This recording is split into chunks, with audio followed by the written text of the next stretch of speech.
아무리 자식이라지만 너무하잖아. 둔탁한 소리와 함께 하얀 유골함이 차가운 장례식장 바닥에 떨어졌습니다. 나도 사람이라고! 사람! 이 정도면 자식이 아니라 왼수야, 왼수! 도자기가 깨지는 소리, 그리고 그 안에 담겨 있던 제가 대리석 바닥 위로 흩어졌습니다. 엄마가 미안해, 서연아. 엄마, 저 괜찮아요. 영정사진의 딸이 엄마를 위로하는 것 같았습니다. 떨리는 손으로 흩어진 재를 모으려 했지만 손가락 사이로 자꾸만 빠져나갔습니다. 그날 이후 그녀의 눈빛이 달라졌습니다. 대체 무슨 일이 있었던 걸까요? 오늘의 이야기 시작 전에 잠시만 구독과 좋아요를 눌러주시면 영상 제작에 큰 힘이 됩니다. 댓글로 시청하고 계신 곳을 알려주시면 감사한 마음으로 정중히 인사드리고 싶습니다. 그럼 이야기 바로 시작하겠습니다. 사흘 전, 한지은은 작은 장례식장 빈소 앞에 앉아 있었습니다. 딸 박서연의 영정 사진이 그녀를 내려다보고 있었습니다. 5살. 아직 유치원도 제대로 다니지 못한 나이였습니다. 희귀병? 의사들도 고개를 저었던 병이었습니다. 치료비는 눈덩이처럼 불어났고 그녀는 모든 걸 쏟아부었습니다. 전 재산은 물론이고 빌릴 수 있는 건 다 빌렸습니다. 남편 도윤도 처음엔 함께 싸웠습니다. 아니, 싸우는 척이라도 했습니다. 하지만 시간이 지날수록 그는 변해갔습니다. 병원비 고지서가 쌓일 때마다 그의 한숨도 깊어졌습니다. 언제까지 이렇게 살아야 하는 거야? 그가 중얼거리는 소리를 지은은 들었습니다. 하지만 외면했습니다. 딸만 살리면 된다고 그렇게만 생각했습니다. 그런데 결국 서연은 세상을 떠났습니다. 마지막 순간까지 엄마의 손을 꼭 잡고 있던 그 작은 손이 어느 순간 차갑게 식어버렸습니다. 지은은 울부짖었습니다. 하지만 세상은 멈춰주지 않았습니다. 장례는 치러야 했고 조문객들은 찾아왔습니다. 친척들은 고개를 숙이며 위로의 말을 건넸습니다. 힘내세요. 이제라도 편히 쉬겠죠. 그 말들이 위로가 될 리 없었습니다. 지은은 그저 고개만 끄덕였습니다. 말문이 막혔습니다.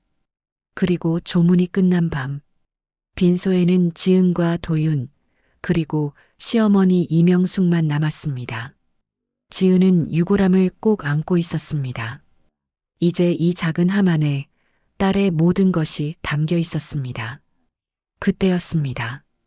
도윤이 비틀거리며 들어왔습니다. 술 냄새가 진동했습니다. 아, 그의 목소리는 잠겨 있었습니다. 1억이야. 1억. 지은은 남편을 올려다봤습니다. 뭐, 어차피 완치도 없는 병에 1억을 쏟았다고. 이제 우리 뭐 먹고 살아? 응? 순간 지은의 손이 떨렸습니다.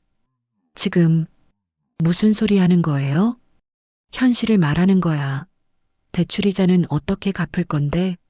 집은? 도윤의 목소리가 점점 커졌습니다. 시어머니가 황급히 끼어들었습니다. 도윤아, 제발 정신 좀 차려. 지금이 무슨 자리인데. 하지만 도윤은 듣지 않았습니다. 그는 벽을 주먹으로 내리쳤고 휘청거리며 유골함 쪽으로 다가왔습니다. 이게 다 뭐였어? 결국 아무것도 남은 게 없잖아. 그가 발을 헛디뎠습니다. 그리고 쿵! 유골함이 그의 발에 채여 바닥으로 떨어졌습니다. 산산조각이 났습니다. 제가 사방으로 흩어졌습니다. 지은은 그 자리에 무릎을 꿇었습니다. 손이 떨렸습니다. 재를 모으려 했지만 손가락 사이로 계속 빠져나갔습니다. 서연아, 미안해. 엄마가 미안해. 그녀의 눈물이 제 위로 떨어졌습니다. 시어머니는 아들을 부축하며 말했습니다. 도윤이가 얼마나 힘들면 그랬겠니? 이해해줘, 지은아. 이 아이도 너무 힘들었어. 지은은 천천히 고개를 들었습니다. 그녀의 눈빛은 무섭도록 차가웠습니다. 그럼 그 힘들다는 이유로 아이를 짓밟을 수 있어요? 시어머니는 할 말을 잃었습니다. 도윤은 벽에 기대 주저앉았습니다. 그는 흐느끼기 시작했습니다. 하지만 지은은 더 이상 그를 보지 않았습니다. 그저 바닥에 흩어진 재를 하나하나 조심스럽게 모았습니다. 그 밤, 지은의 마음속에는 무언가가 단단히 자리 잡았습니다. 분노도 슬픔도 아닌 차가운 결심이었습니다. 더 이상은 안 돼. 그녀는 중얼거렸습니다. 더 이상은 이렇게 살지 않을 거야. 장례식장 밖으로 새벽바람이 불어왔습니다. 차갑고 쓸쓸한 바람이었습니다. 하지만 그 바람 속에서 지은은 처음으로 제대로 숨을 쉬었습니다. 이제 그녀에게 남은 건 하나뿐이었습니다. 다시는 무너지지 않는 것, 그리고 절대로 용서하지 않는 것이었습니다. 장례식이 끝난 지 사흘째 되던 날, 도윤은 집에 돌아오지 않았습니다. 지은은 그가 어디서 무엇을 하는지 알고 있었습니다. 술집이었습니다. 매일 밤 만취해서 돌아와 소파에 쓰러지는 게 일상이 되어버렸습니다. 그리고 그날 밤도 마찬가지였습니다. 새벽 3시, 현관문이 덜컹거리며 열렸습니다. 도윤이 비틀거리며 들어왔습니다. 하지만 이번엔 뭔가 달랐습니다. 그의 얼굴이 너무 창백했습니다. 그가 신음을 내뱉으며 복도 벽에 손을 짚었습니다. 지은은 거실에서 그 모습을 지켜봤습니다. 일어나지 않았습니다. 그저 지켜볼 뿐이었습니다. 지은아. 도윤의 목소리가 떨렸습니다. 배가 너무 아파. 그 순간, 쿵. 그가 바닥에 무릎을 꿇었습니다. 손으로 배를 움켜쥔 채 얼굴을 일그러뜨렸습니다. 아파. 지은은 천천히 일어났습니다. 다가가지 않았습니다. 핸드폰을 집어들었습니다. 그리고 구급차를 불렀습니다. 네. 한 명이 쓰러졌어요. 주소는? 그녀의 목소리는 담담했습니다. 감정이 실려 있지 않았습니다. 마치 남의 일을 신고하는 것처럼 기계적으로 말했습니다. 구급차가 도착했습니다. 응급대원들이 도윤을 들것에 실었습니다. 보호자분, 같이 가셔야죠. 지은은 고개를 끄덕였습니다. 하지만 구급차 안에서도 그녀는 남편의 손을 잡지 않았습니다.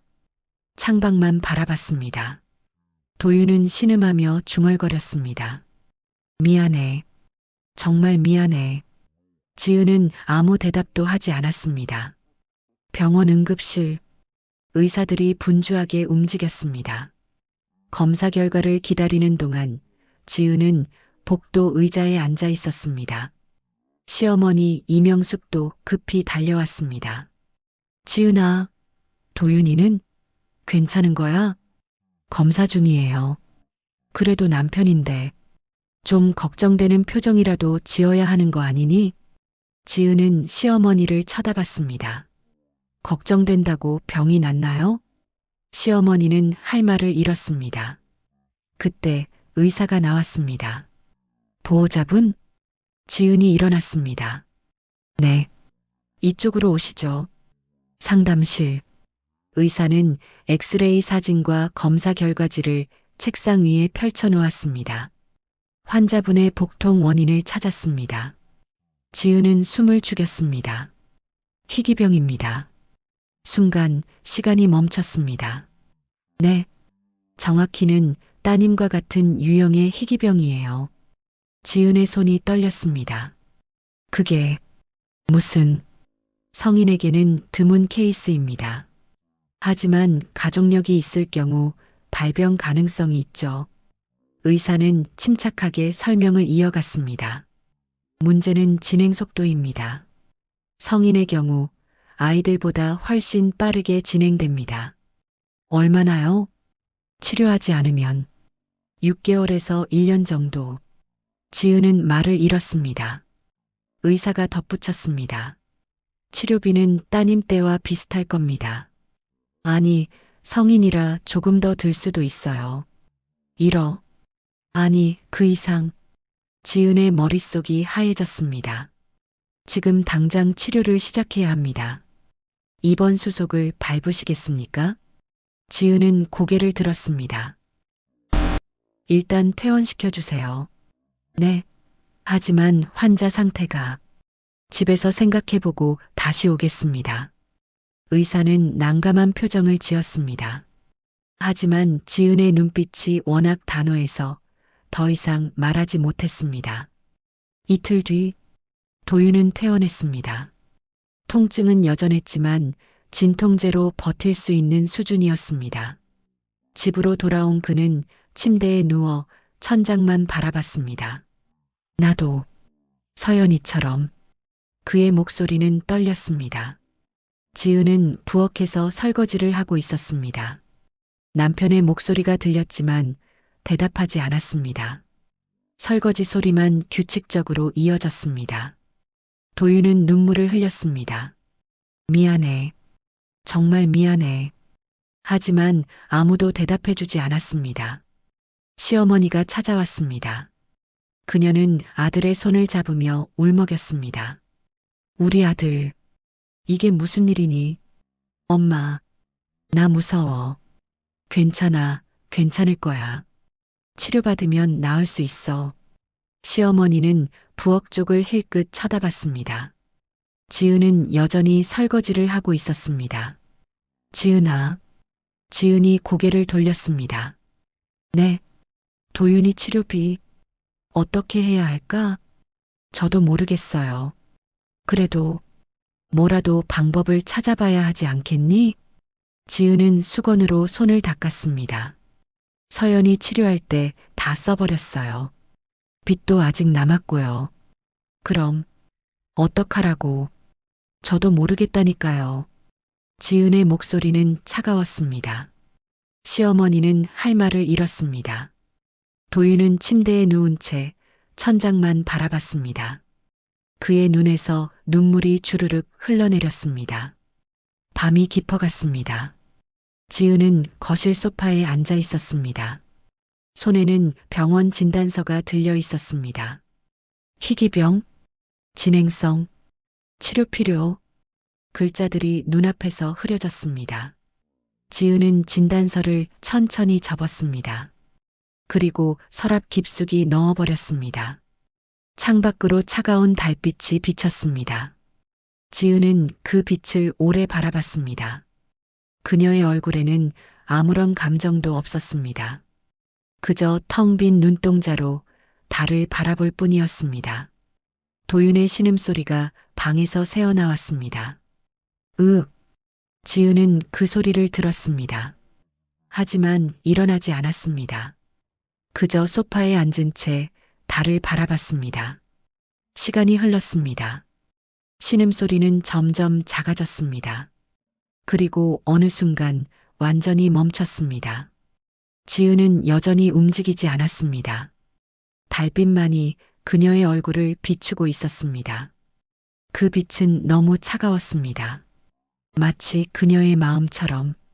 일주일이 지났습니다. 도윤의 통증은 점점 심해졌습니다. 진통제로는 더 이상 버틸 수 없는 지경에 이르렀습니다.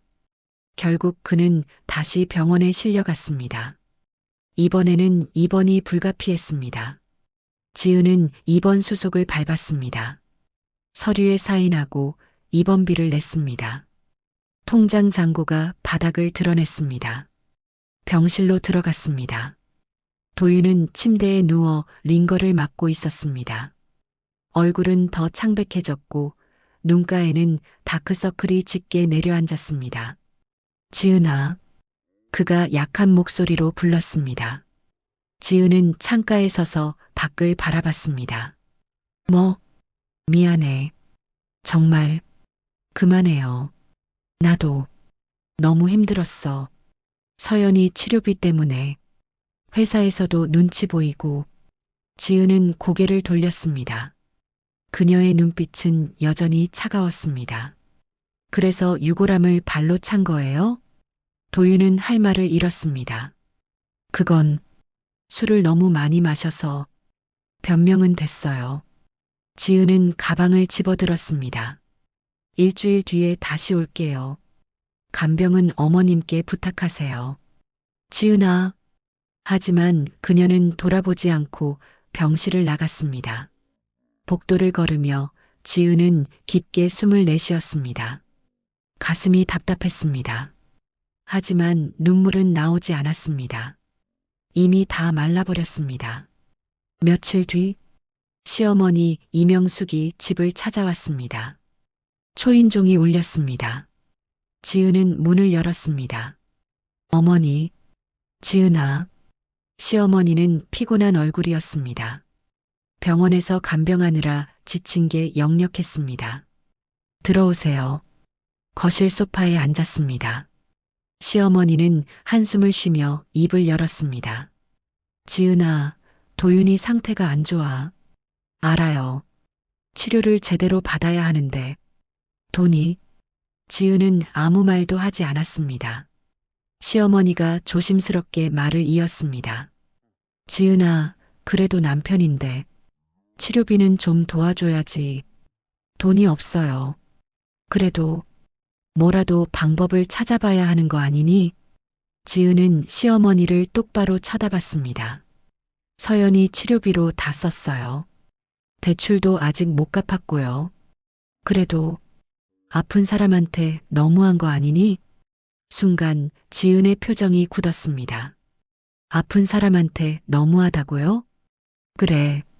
도윤이도 지금 많이 아프잖아. 그럼 서연이는요? 시어머니는 말을 멈췄습니다. 지은의 목소리가 낮아졌습니다. 서연이도 아팠어요. 5살짜리 아이가 온몸에 주사 맞으면서 올 때 남편은 어디 있었죠?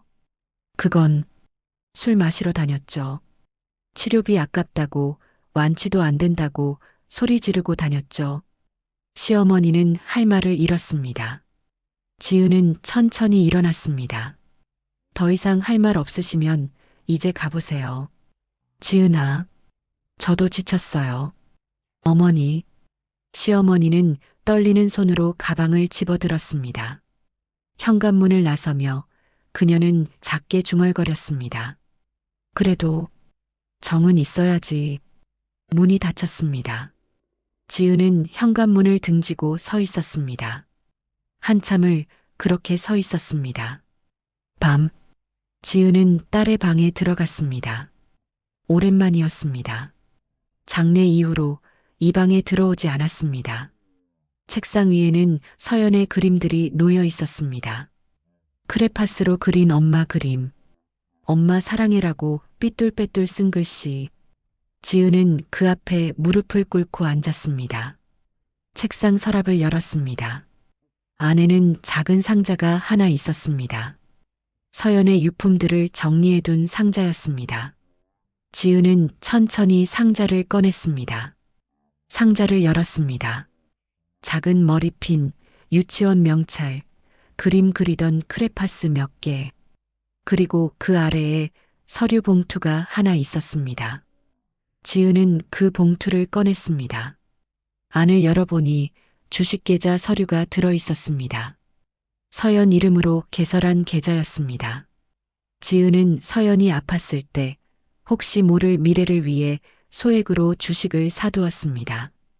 매달 조금씩 아낄 수 있는 돈이 생기면 조금씩 모았습니다. 많은 돈은 아니었습니다. 몇십만 원 정도였습니다. 하지만 그게 전부였습니다. 지은은 서류를 가만히 바라봤습니다. 서연아, 엄마가 이것밖에 남겨주지 못해서 미안해. 눈물이 핑 돌았습니다. 하지만 흘리지 않았습니다. 꾹 참았습니다. 대신 서류를 다시 상자 안에 넣었습니다. 그리고 상자를 서랍 깊숙이 밀어 넣었습니다. 방을 나가려는데 핸드폰이 울렸습니다. 병원에서 온 전화였습니다. 네, 여보세요? 보호자님, 환자분 상태가 악화되어서 연락드렸습니다. 빨리 오셔야 할 것 같습니다. 지은은 한숨을 내쉬었습니다. 알겠습니다. 전화를 끊었습니다. 지은은 한참을 그 자리에 서 있었습니다. 그리고 천천히 외투를 걸쳤습니다. 현관문을 나서며 그녀는 서연의 방을 다시 한번 돌아봤습니다. 작고 조용한 방이었습니다. 이제 아무도 없는 방. 지은은 불을 끄고 문을 닫았습니다. 병원. 지은이 도착했을 때 도윤은 산소호흡기를 달고 있었습니다. 얼굴은 더 창백해졌고 숨소리는 가빠졌습니다. 시어머니가 침대 옆에 앉아 울고 있었습니다. 지은아, 왔니? 지은은 고개를 끄덕였습니다. 도윤이 미약하게 손을 움직였습니다. 지은을 부르는 신용이었습니다. 지은은 침대 옆으로 다가갔습니다. 지은아. 도윤의 목소리는 거의 들리지 않았습니다. 치료 받고 싶어. 살고 싶어. 지은은 아무 말도 하지 않았습니다. 제발 도와줘. 그의 눈에서 눈물이 흘러내렸습니다. 지은은 그 눈물을 가만히 바라봤습니다. 한참을. 그리고 천천히 고개를 돌렸습니다. 의사 선생님과 상담하고 올게요. 그녀는 병실을 나갔습니다.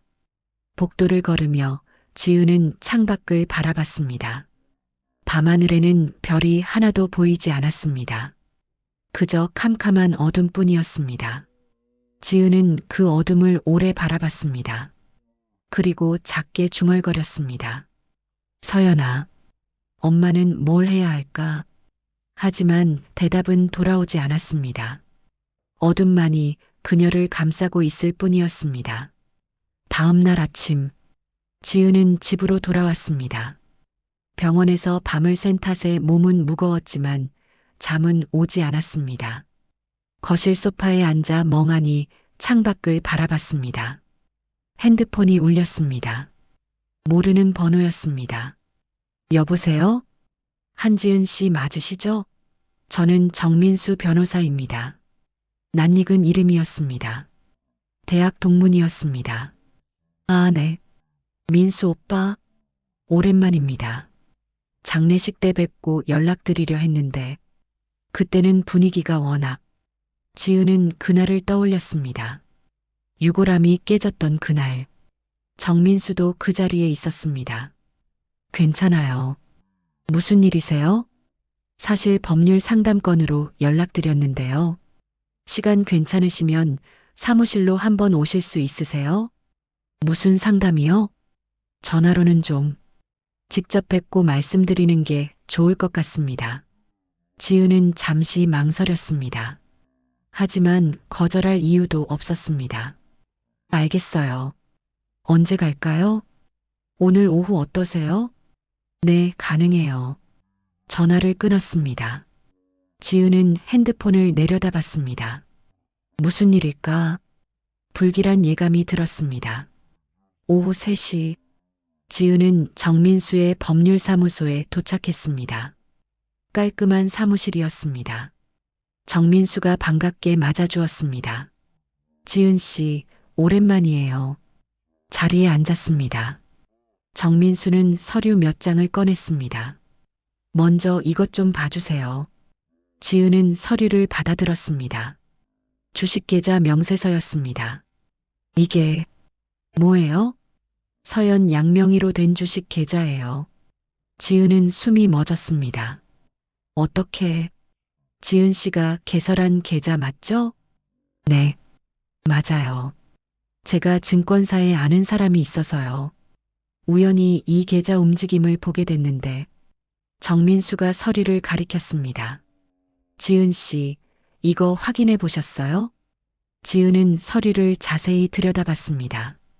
계좌 잔고. 그녀의 눈이 점점 커졌습니다.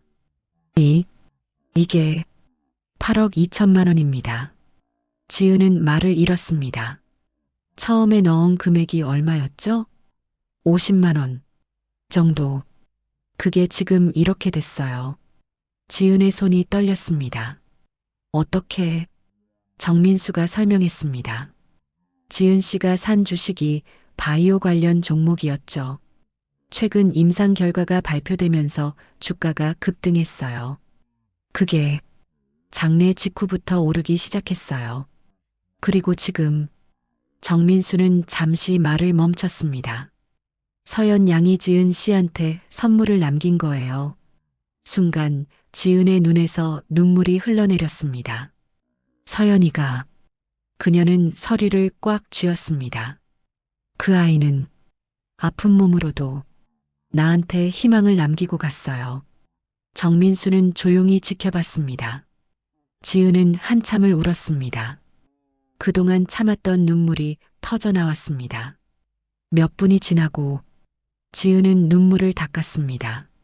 이 돈, 제가 쓸 수 있는 거예요? 당연하죠. 계좌 명의는 서연 양이지만 법정 대리인은 지은 씨니까요. 지은은 서류를 다시 들여다봤습니다.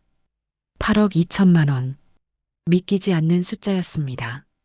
변호사님, 남편한테 알려야 하나요? 정민수는 신중하게 대답했습니다. 법적으로는 부부 공동 재산이 아니에요. 서연 양명이니까요. 알릴 의무는 없습니다. 지은은 고개를 끄덕였습니다. 그리고 지은 씨, 네, 장례식 때 제가 봤어요. 지은의 표정이 굳었습니다. 유골함 깨진 거요? 네. 정민수의 목소리가 낮아졌습니다. 지은 씨가 어떤 결정을 하든 저는 도와드릴 겁니다. 오빠, 법률적으로든 경제적으로든 필요하면 언제든 연락하세요. 지은은 고개를 숙였습니다. 고마워요. 정민수는 명함을 건넸습니다. 이거 가지고 계세요. 언제든 전화하세요. 지은은 명함을 받아들었습니다. 사무실을 나왔습니다. 지은은 한참을 거리를 걸었습니다. 주식 명세서를 가방에 넣은 채 멍하니 걸었습니다. 8억, 아니 8억 2천만 원. 도윤의 치료비를 충분히 낼 수 있는 돈이었습니다. 아니, 넘치도록 많은 돈이었습니다. 지은은 공원 벤치에 앉았습니다. 명세서를 다시 꺼내 들었습니다. 박서연 이름이 적혀 있었습니다. 그 이름을 손가락으로 천천히 쓸어내렸습니다. 서연아. 바람이 불었습니다. 나뭇잎이 바스락거렸습니다. 지은은 하늘을 올려다봤습니다. 맑은 하늘이었습니다. 구름 한 점 없는 파란 하늘이었습니다. 엄마한테 이렇게 큰 선물을 남기고 갔구나. 눈물이 또 흘렀습니다. 하지만 이번엔 슬픔이 아니었습니다. 뭐라 표현할 수 없는 감정이었습니다. 감사함인지 미안함인지 아니면 둘 다인지 한참을 그렇게 앉아 있었습니다. 핸드폰이 울렸습니다. 시어머니였습니다. 지은아, 도윤이 상태가 좀 나아졌어. 의사 선생님이 빨리 치료 시작하면 희망이 있대. 지은은 핸드폰을 귀에서 떼지 않았습니다. 하지만 대답하지 않았습니다. 지은아, 거기 있니? 네. 그러니까 치료비 좀. 뭐라도 방법을 찾아봐야 하지 않겠니? 지은은 가방 속 명세서를 내려다봤습니다. 8억 2천만 원. 충분한 돈이었습니다. 지은아? 생각해 볼게요. 정말? 그럼 빨리 좀 준비해봐. 자식도 죽고 남편도 죽길 바라는 거야. 지은은 숨이 멎었습니다. 시어머니의 목소리는 날카로웠습니다. 어머니, 그게 무슨 말씀이? 내 아들 죽는 거 보고만 있을 거야? 어떻게든 돈 구해와. 대출이든 뭐든. 지은은 핸드폰을 꽉 쥐었습니다. 어머니는 도와주실 생각 없으세요? 내가 뭘 어떻게 도와? 나도 돈 없어. 그리고 며느리가 남편 치료비 되는 거 당연한 거 아니야? 빨리 병원 와. 지은은 전화를 끊었습니다. 벤치에 앉은 채 한참을 생각했습니다. 이 돈을 쓴다면 도윤은 살 수 있을까? 아니, 살아야 할까? 지은은 눈을 감았습니다. 유골함이 깨지던 그 순간이 떠올랐습니다. 흩어지던 재, 그리고 남편의 목소리. 어차피 완치도 없는 병에 1억을 쏟았다고. 지은은 눈을 떴습니다. 그녀의 눈빛은 변해 있었습니다. 더 이상 흔들리지 않았습니다. 단단했습니다. 냉정했습니다. 그리고 확고했습니다. 지은은 일어났습니다. 명세서를 가방 깊숙이 넣었습니다. 그리고 집으로 향했습니다. 걸음걸이는 느렸지만 흔들림이 없었습니다. 해가 지고 있었습니다. 노을이 하늘을 붉게 물들였습니다. 지은은 그 노을을 바라보며 걸었습니다. 그녀의 얼굴에는 미소가 없었습니다. 하지만 눈물도 없었습니다. 그저 담담한 표정으로 앞만 보며 걸어갔습니다. 서연아, 엄마 이제 알겠어. 그녀가 작게 중얼거렸습니다. 내가 남긴 이 선물로 엄마가 뭘 해야 하는지. 바람이 다시 불었습니다. 지은의 머리카락이 흩날렸습니다. 하지만 그녀는 멈추지 않았습니다. 계속 걸어갔습니다. 집을 향해, 그리고 새로운 결심을 향해. 사흘 뒤, 지은은 병원으로 향했습니다. 손에는 작은 서류 봉투가 들려 있었습니다. 병원 복도를 걸으며 그녀는 깊게 숨을 들이마셨습니다. 도윤의 병실 앞, 문을 열기 전 잠시 멈춰 섰습니다. 안에서 시어머니의 목소리가 들렸습니다. 조금만 버텨, 도윤아. 지은이가 뭐든 해올 거야. 지은은 문을 열었습니다. 도윤은 침대에 누워 있었습니다. 얼굴은 더 수척해졌고 링거줄이 팔에 꽂혀 있었습니다. 시어머니가 벌떡 일어났습니다. 왔니? 어떻게 됐어? 지은은 아무 대답 없이 침대 옆으로 다가갔습니다. 도윤이 간신히 고개를 돌렸습니다. 지은아. 그의 목소리는 떨렸습니다. 미안해. 정말 내가 너무. 지은은 그를 내려다봤습니다. 표정은 담담했습니다. 돈 구했어요? 시어머니가 끼어들었습니다. 얼마나? 지은은 시어머니를 쳐다봤습니다. 서연이 치료할 때 쓴 1억. 1억? 그걸로 어떻게 해? 그거 갚을 거예요. 순간 병실이 조용해졌습니다. 도윤이 침대에서 몸을 일으키려 했습니다. 지은아, 그게 무슨. 서연이 치료비로 1억 썼다고 하셨죠? 그거 돌려드릴게요. 지은은 서류 봉투를 침대 옆 테이블에 내려놓았습니다. 도윤이 봉투를 바라봤습니다. 손이 떨렸습니다. 이게 1억 원 수표예요. 이제 빚 없어요. 시어머니가 황급히 봉투를 집어들었습니다. 봉투를 열어 확인했습니다. 정말로 1억 원 수표였습니다. 이걸 어디서?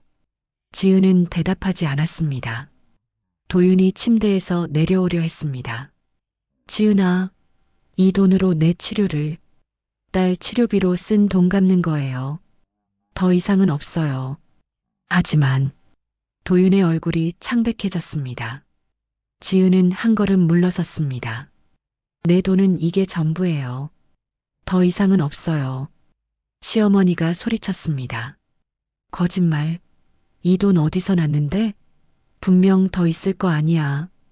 지은은 시어머니를 똑바로 쳐다봤습니다. 없어요. 그럼 이건 어디서 났어? 그건 제 일이에요. 내 아들 죽으라는 거야. 지은은 고개를 끄덕였습니다. 서연이도 죽었어요. 순간 병실이 얼어붙었습니다. 시어머니는 할 말을 잃었습니다. 도윤은 침대 가장자리를 붙잡고 있었습니다. 손이 하얗게 질렸습니다. 지은아, 제발. 그가 침대에서 내려왔습니다. 비틀거렸습니다. 무릎을 꿇었습니다. 제발, 나 좀 도와줘. 그의 목소리는 울부짖음이었습니다. 살려달라는 외침이었습니다. 용서를 구하는 절규였습니다. 지은은 그를 내려다봤습니다. 무릎 꿇은 남편, 손을 뻗어 자신의 바지를 붙잡으려는 남편, 눈물을 흘리며 애원하는 남편. 지은은 한 걸음 뒤로 물러섰습니다. 남편의 손이 허공을 휘저었습니다. 제발, 제발. 도윤은 바닥에 엎드렸습니다. 오열했습니다. 미안해. 잘못했어. 제발, 살려줘. 지은은 그 모습을 조용히 지켜봤습니다. 감정이 흔들리지 않았습니다. 눈물도 나오지 않았습니다. 그저 차갑게, 담담하게 바라볼 뿐이었습니다. 시어머니가 아들을 부축했습니다. 도윤아, 일어나. 하지만 도윤은 일어나지 못했습니다. 그저 바닥에 엎드린 채 울부짖을 뿐이었습니다. 지은은 천천히 몸을 돌렸습니다. 병실 문을 향해 걸어갔습니다. 지은아, 시어머니의 목소리가 뒤에서 들렸습니다. 넌 정말 이렇게 냉정한 사람이었어? 남편이 죽어도 괜찮은 거야? 지은은 멈춰섰습니다. 고개를 돌리지 않았습니다. 그저 등을 보인 채 말했습니다. 서연이가 죽을 때는요? 시어머니는 대답하지 못했습니다. 그땐 괜찮으셨잖아요. 지은은 문을 열었습니다. 그러니까 더 이상 상처 주지 말아요. 문이 닫혔습니다. 병실 안에는 도윤의 울음소리만 남았습니다. 아, 아. 그는 바닥을 손으로 긁었습니다. 손톱이 부러졌습니다. 피가 났습니다. 하지만 그는 멈추지 않았습니다. 살고 싶어, 살고 싶어. 시어머니는 아들을 안았습니다. 하지만 무슨 말을 해줄 수가 없었습니다. 돈은 1억. 하지만 치료비는 그 이상 필요했습니다. 그리고 지은은 더 이상 돕지 않을 거라고 했습니다. 시어머니는 봉투를 내려다봤습니다. 1억 원. 이게 전부였습니다. 복도. 지은은 병원 복도를 걸었습니다. 뒤에서 도윤의 울음소리가 희미하게 들렸습니다. 하지만 그녀는 멈추지 않았습니다. 계속 걸었습니다.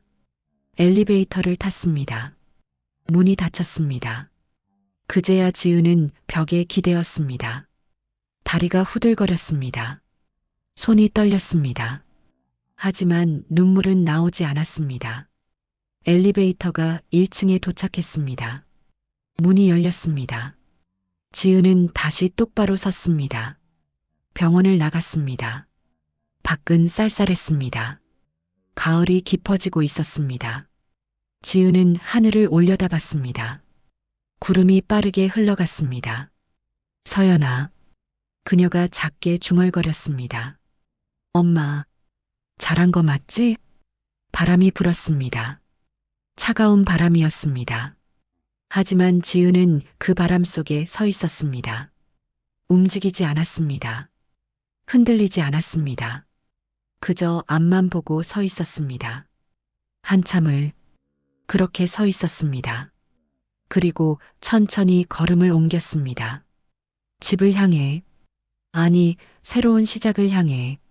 지은의 뒷모습은 작았지만 굳건했습니다. 바람이 그녀의 머리카락을 흩날렸지만 그녀는 멈추지 않았습니다. 계속 걸어갔습니다. 앞으로, 그리고 앞으로만. 사흘이 지났습니다. 지은은 집에서 조용히 지냈습니다. 병원에서 연락이 왔지만 받지 않았습니다. 시어머니에게서도 전화가 왔지만 무시했습니다.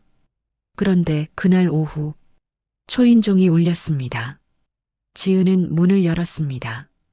시어머니였습니다. 얼굴은 붉게 상기되어 있었고 눈은 충혈되어 있었습니다. 왜 전화를 안 받아? 지은은 대답하지 않았습니다. 시어머니가 문을 밀치고 안으로 들어왔습니다. 도윤이가 죽어가고 있어. 알고 있어요. 알고 있으면서 왜 가만히 있어? 지은은 거실 소파에 앉았습니다. 시어머니가 따라 들어왔습니다. 1억으론 부족해. 의사가 그랬어. 최소 2억은 있어야 한대. 그렇겠죠. 그러니까 돈 더 내놔. 지은은 시어머니를 쳐다봤습니다. 없어요. 거짓말. 넌 분명 돈이 더 있어. 1억이 전부예요. 아니야. 넌 그 돈을 어디선가 구했잖아. 시어머니의 목소리가 높아졌습니다. 대체 어디서 났어? 말해봐. 지은은 침묵했습니다. 말 안 할 거야. 제 일이에요. 내 아들 일인데 내 일이라고. 시어머니가 소리쳤습니다. 제발 도와주라니까. 지은은 고개를 저었습니다. 더 이상은 안 돼요. 왜 안 돼? 서연이도 못 살렸는데 왜 남편은 살려야 해요? 순간 시어머니는 말을 잃었습니다. 하지만 곧 다시 소리쳤습니다. 그건 그거고 이건 이거잖아. 도윤이는 내 아들이야. 서연이는 제 딸이었어요. 지은은 일어났습니다. 이제 가주세요. 안 가. 돈 내놓을 때까지 안 가. 시어머니가 지은의 팔을 붙잡았습니다. 제발, 내 아들만은. 지은은 시어머니의 손을 떼어냈습니다. 서연이 죽을 때는 왜 안 그러셨어요? 그땐 어머니도 완치도 안 된다고 돈 낭비라고 하셨잖아요. 시어머니는 할 말을 잃었습니다. 지은은 현관문을 열었습니다. 이제 가세요. 시어머니는 떨리는 발걸음으로 현관을 나갔습니다. 문이 닫혔습니다. 그날 밤 핸드폰이 울렸습니다. 병원이었습니다. 보호자님, 환자분이 자꾸 병실을 나가려고 해서요.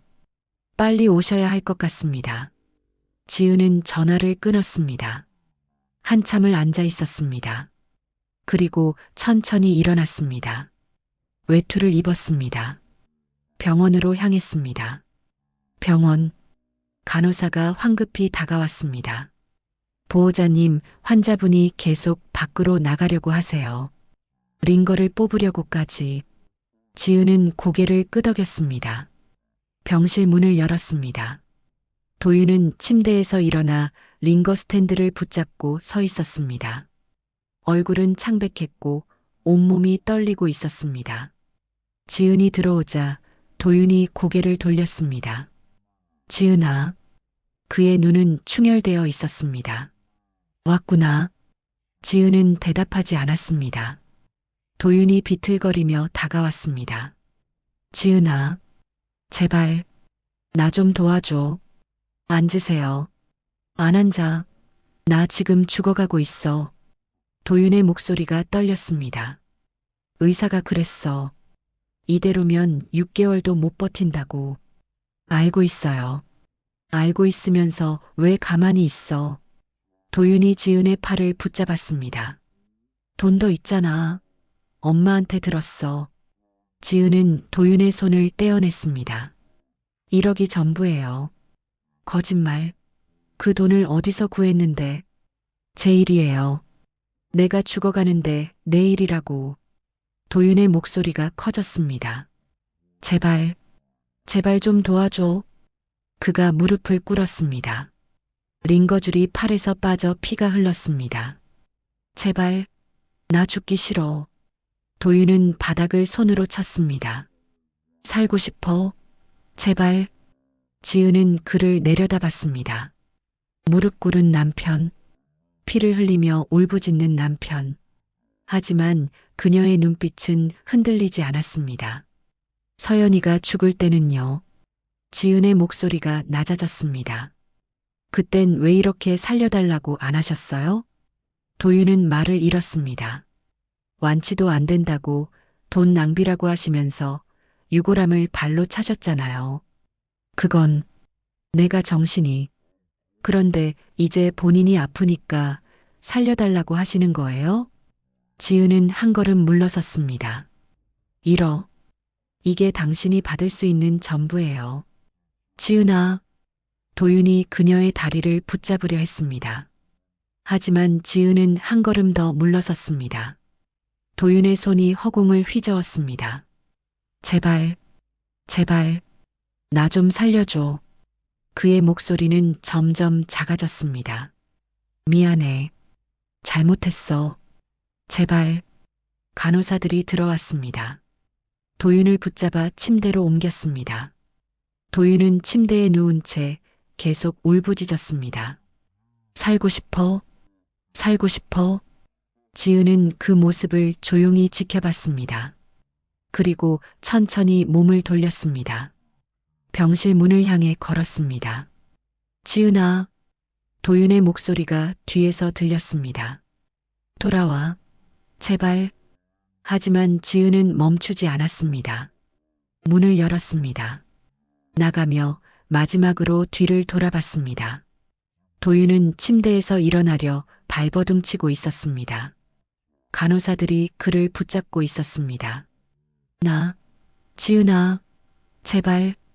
지은은 문을 닫았습니다. 도윤의 울음소리가 차단되었습니다. 복도를 걸었습니다. 뒤에서 희미하게 들리던 소리도 점점 멀어졌습니다. 엘리베이터 안. 지은은 벽에 기댔습니다. 눈을 감았습니다. 도윤이 무릎 꿇던 모습이 떠올랐습니다. 피를 흘리며 울부짖던 그 모습. 하지만 지은의 마음은 흔들리지 않았습니다. 서연아, 엄마 잘하고 있는 거 맞지? 엘리베이터가 1층에 도착했습니다. 문이 열렸습니다. 지은은 눈을 떴습니다. 병원을 나갔습니다. 밤 공기가 차가웠습니다. 하지만 지은은 그 차가움 속에서 오히려 자유를 느꼈습니다. 더 이상 묶여있지 않았습니다. 더 이상 흔들리지 않았습니다. 하늘을 올려다봤습니다. 구름 사이로 별이 보였습니다. 서연아, 이제 엄마가 뭘 해야 할지 알겠어. 바람이 불었습니다. 차갑지만 상쾌한 바람이었습니다. 그리고 자유로웠습니다. 3달이 지났습니다. 지은은 그동안 병원에 가지 않았습니다. 시어머니에게서 전화가 왔지만 받지 않았습니다. 도윤이 어떻게 지내는지도 알지 못했습니다. 아니, 알고 싶지 않았습니다. 그날 오후, 지은은 정민수 변호사 사무실을 찾았습니다. 도와주세요. 정민수가 차를 건네며 물었습니다. 무슨 일인데요? 지은은 서류를 꺼냈습니다. 주식계좌 명세서였습니다. 이 돈으로 재단을 만들고 싶어요. 정민수는 서류를 받아들었습니다. 재단이요? 네. 희귀병으로 고통받는 아이들을 위한 재단이요. 정민수의 눈빛이 따뜻해졌습니다. 좋은 생각이에요. 어떻게 시작하면 될까요? 정민수는 노트북을 켰습니다. 먼저 재단 설립 절차부터 알아볼게요. 두 사람은 오랜 시간 이야기를 나눴습니다. 재단의 이름, 운영 방식, 지원 대상, 모든 것을 하나하나 정했습니다. 재단 이름은 뭐로 할까요? 지은은 잠시 생각했습니다. 그리고 조용히 대답했습니다. 서연이 망재단. 정민수는 고개를 끄덕였습니다. 좋은 이름이네요. 서연이가 저한테 준 희망을 다른 아이들한테도 나눠주고 싶어요. 꼭 그렇게 될 거예요. 정민수는 서류를 정리하며 말했습니다. 지은 씨, 정말 대단해요. 뭐가요? 이렇게 힘든 상황에서도 다른 사람들을 생각한다는 게. 지은은 고개를 저었습니다. 제가 대단한 게 아니에요. 서연이가 대단한 거죠.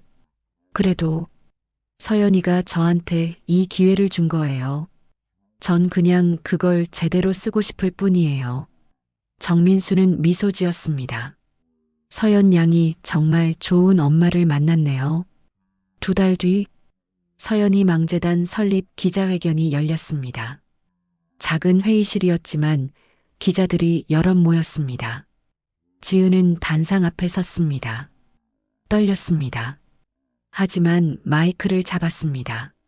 안녕하세요. 서연이 망재단 대표 한지은입니다. 플래시가 터졌습니다. 지은은 숨을 깊이 들이마셨습니다. 저는 5살 딸을 희귀병으로 잃었습니다. 목소리가 떨렸습니다. 하지만 계속 말했습니다. 치료비 때문에 많이 힘들었습니다. 빚도 졌고 모든 걸 쏟아부었습니다. 기자들이 받아 적었습니다. 하지만 딸은 제게 마지막 선물을 남겼습니다. 지은은 잠시 말을 멈췄습니다. 눈시울이 붉어졌습니다. 그 선물로 저는 다시 일어설 수 있었습니다. 그래서 생각했습니다. 지은은 카메라를 똑바로 바라봤습니다. 이 돈을 저 혼자 쓰는 게 아니라 같은 고통을 겪는 아이들과 가족들을 위해 써야겠다고 박수가 터져 나왔습니다. 지은은 미소 지었습니다. 서연이 망재단은 희귀병 어린이 치료비를 지원합니다. 그리고 가족들의 심리 상담도 함께 진행합니다. 한 기자가 손을 들었습니다. 대표님, 개인적인 질문 하나 드려도 될까요? 네. 남편분도 같은 병으로 투병 중이시라고 들었습니다. 순간 회의실이 조용해졌습니다. 모두가 지은을 쳐다봤습니다. 왜 남편분을 돕지 않으셨나요? 지은은 한참을 침묵했습니다. 그리고 천천히 입을 열었습니다. 사랑은 도와주는 게 아니라 멈춰야 할 때 멈추는 거예요. 기자들이 수군거렸습니다. 무슨 뜻인지. 제 딸이 죽을 때 남편은 유골함을 발로 찼습니다. 회의실이 얼어붙었습니다. 완치도 안 되는데 돈 낭비했다고 그렇게 말했습니다. 지은의 목소리는 떨렸지만 단호했습니다. 그런 사람을 위해 제 딸이 남긴 선물을 쓸 수는 없었습니다. 아무도 말하지 못했습니다. 대신 이 돈으로 진짜 필요한 아이들을 돕겠습니다. 지은은 고개를 들었습니다. 그게 제 딸이 원했던 거라고 믿습니다. 박수가 터졌습니다. 처음엔 한두 명이었지만 곧 모두가 일어나 박수를 쳤습니다. 지은은 그 박수 소리를 들으며 눈물을 흘렸습니다. 하지만 이번엔 슬픔이 아니었습니다. 기쁨의 눈물이었습니다. 기자회견이 끝났습니다. 지은은 복도를 걸으며 창밖을 바라봤습니다. 햇살이 따뜻했습니다. 정민수가 다가왔습니다. 고생하셨어요. 아니에요. 변호사님이 더 고생하셨죠. 이제 시작이에요. 앞으로 할 일이 많아요. 지은은 고개를 끄덕였습니다. 알아요. 그래서 더 기대돼요. 진짜 괜찮아요? 힘들지 않아요? 지은은 미소 지었습니다. 처음으로 진짜 괜찮아요. 정민수는 지은의 어깨를 가볍게 두드렸습니다. 서연 양이 자랑스러워할 거예요. 그랬으면 좋겠어요. 지은은 다시 창밖을 바라봤습니다. 하늘이 맑았습니다. 구름 한 점 없는 파란 하늘이었습니다. 서연아, 엄마 잘하고 있지? 지은은 작게 중얼거렸습니다. 바람이 불었습니다. 창문이 살짝 열려 있어서 바람이 안으로 들어왔습니다. 따뜻한 바람이었습니다. 마치 서연이 대답하는 것 같았습니다. 엄마 잘하고 있어. 사랑해. 지은은 눈을 감았습니다. 그리고 깊이 숨을 들이마셨습니다. 가슴이 따뜻했습니다. 오랜만에 느끼는 평온함이었습니다. 그날 저녁, 지은은 재단 사무실에 홀로 남았습니다. 벽에는 아직 아무것도 걸려 있지 않았습니다. 텅 빈 벽이었습니다. 지은은 가방에서 액자를 꺼냈습니다. 서연의 사진이었습니다. 환하게 웃고 있는 서연의 모습. 지은은 그 액자를 벽에 걸었습니다. 재단 사무실의 첫 번째 장식이었습니다. 서연아, 여기가 내 이름으로 만든 재단이야. 지은이 말했습니다. 엄마가 여기서 많은 아이들을 도울 거야. 너처럼 아픈 아이들을. 액자 속 서연은 여전히 웃고 있었습니다. 지은은 그 미소를 보며 덩달아 웃었습니다. 창밖으로 석양이 지고 있었습니다. 붉은 노을이 하늘을 물들였습니다. 아름다운 저녁이었습니다. 지은은 창가에 서서 그 노을을 바라봤습니다. 서연아, 고마워. 그녀가 작게 속삭였습니다. 엄마한테 이런 기회를 줘서 노을이 점점 붉어졌습니다. 그리고 천천히 사라졌습니다. 밤이 오고 있었습니다. 하지만 지은은 더 이상 어둠이 두렵지 않았습니다. 그녀에게는 이제 희망이 있었습니다. 서연이 남긴 희망이. 그리고 그 희망으로 만들어갈 미래가 있었습니다. 재단이 설립되고 한 달이 지났습니다. 지은은 매일 아침 재단 사무실로 출근했습니다. 아이들의 지원 신청서를 검토하고 가족들과 상담했습니다.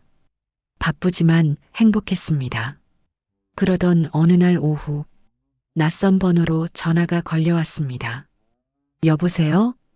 한지은 씨 맞으시죠? 저는 성모병원 간호사입니다. 지은의 손이 떨렸습니다. 환자 박도윤 씨가 보호자님을 찾고 계십니다. 지금 상태가 어떤가요? 많이 안 좋으십니다. 가능하시면 빨리 오셔야 할 것 같습니다. 지은은 전화를 끊었습니다. 한참을 앉아 있었습니다. 그리고 천천히 일어났습니다. 가방을 들었습니다. 병원으로 향했습니다. 병원, 복도를 걸으며 지은은 마음을 가다듬었습니다. 도윤의 병실 앞, 문을 열기 전 깊게 숨을 들이마셨습니다. 문을 열었습니다. 도윤은 침대에 누워 있었습니다. 얼굴은 너무 수척했고 눈은 깊이 꺼져 있었습니다. 지은이 들어오자 도윤이 천천히 고개를 돌렸습니다. 지은아. 목소리는 거의 들리지 않았습니다. 지은은 침대 옆으로 다가갔습니다. 왔어요. 고마워. 와줘서. 도윤은 숨을 헐떡였습니다. 미안해. 정말 미안해. 지은은 아무 말도 하지 않았습니다. 서연이한테도 너한테도 정말 잘못했어. 도윤의 눈에서 눈물이 흘렀습니다. 나 너무 겁이 났어. 돈이 계속 나가고 끝이 안 보이고 그의 목소리가 떨렸습니다. 그래서 화풀이 했어. 서연이한테, 너한테. 지은은 창밖을 바라봤습니다. 알고 있어요. 용서해줘. 제발. 도윤은 손을 들어 올리려 했습니다. 하지만 힘이 없었습니다. 손이 침대에 떨어졌습니다. 지은은 그 손을 바라봤습니다. 하지만 잡지 않았습니다. 뉴스 봤어. 재단 만들었다며. 네. 잘했어. 정말 잘했어.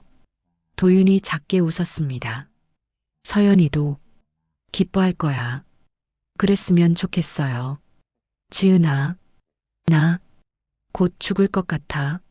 지은은 도윤을 쳐다봤습니다. 의사가 며칠 안 남았대. 도윤은 눈을 감았습니다. 무서워. 너무 무서워. 하지만 이제 받아들일게. 내가 잘못했으니까. 도윤이 침대 옆 서랍을 가리켰습니다. 거기 편지 있어. 서연이한테 쓴 거. 지은은 서랍을 열었습니다. 흰 봉투가 하나 있었습니다. 서연이에게라고 적혀 있었습니다. 읽어줘. 제발. 지은은 봉투를 꺼냈습니다. 편지를 펼쳤습니다. 도윤의 떨리는 글씨가 적혀 있었습니다. 지은은 천천히 읽기 시작했습니다. 서연아, 아빠야. 목소리가 떨렸습니다. 아빠가 너한테 정말 미안해. 지은은 계속 읽었습니다. 내가 아플 때 아빠는 너를 제대로 안아주지 못했어. 무서웠어. 돈이 없어지는 게, 미래가 안 보이는 게. 도윤은 눈물을 흘렸습니다. 하지만 그건 변명일 뿐이야. 아빠가 너무 이기적이었어. 지은의 목소리도 떨렸습니다. 서연아, 아빠 용서해 줄 수 있니? 너무 늦었지만 아빠는 정말 미안해. 편지가 끝났습니다. 지은은 편지를 천천히 접었습니다. 도윤은 침대에 누운 채 오열했습니다. 서연아, 미안하다. 지은은 그 모습을 조용히 지켜봤습니다. 한참 후 도윤이 작게 말했습니다.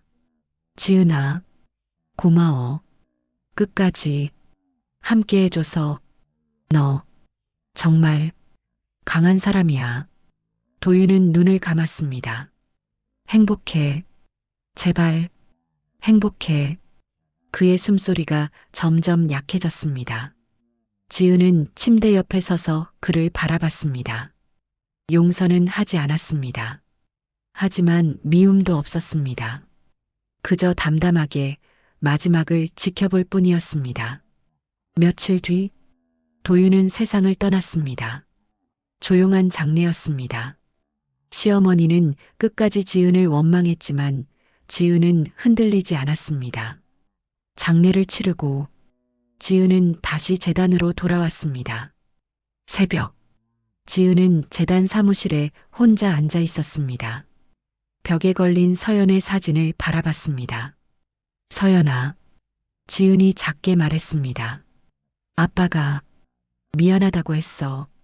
사진 속 서연은 여전히 환하게 웃고 있었습니다. 너는 용서해 줄 수 있니? 대답은 없었습니다. 하지만 지은은 알았습니다. 서연이라면 용서했을 거라고. 아이는 어른보다 마음이 넓으니까. 지은은 미소 지었습니다. 엄마는 아직 용서 못해. 미안해. 창밖으로 여명이 비쳤습니다. 새벽의 빛이 사무실 안으로 들어왔습니다. 따뜻한 빛이었습니다. 지은은 그 빛을 가만히 바라봤습니다.